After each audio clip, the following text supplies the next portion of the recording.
मुअज़्ज़ज़ व मोहतरम नाज़रीन व सामईन, अस्सलामु अलैकुम व रहमतुल्लाहि व बरकातुहू। आप तमाम का हमारे यूट्यूब चैनल अखबारुल हिंद पर इस्तक़बाल है, खुश आमदीद है। प्यारे नाज़रीन व सामईन, पड़ोस मुल्क पाकिस्तान में इस वक्त भूचाल सा आ गया है। जी हाँ प्यारे नाज़रीन व सामईन, साबिक़ वज़ीर आज़म इमरान ख़ान को इस्लामाबाद से गिरफ़्तार कर लिया गया है। ब्रेकिंग न्यूज़, इमरान ख़ान मंगल यानी आज को मुख्तलिफ़ मुक़दमात में अबूरी ज़मानत के लिए इस्लामाबाद हाई कोर्ट पहुँचे थे कि उस दौरान उन्हें रेंजर्स एहलकारों ने हिरासत में ले लिया है।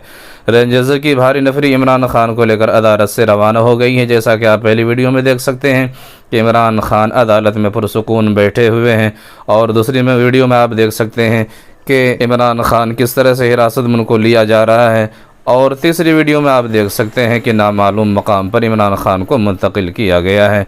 बाकी की तफसीलात इंशाअल्लाह आइंदा वीडियो में आपको देखने को मिलेंगी, सुनने को मिलेंगी। तब तक के लिए खुदा हाफिज़।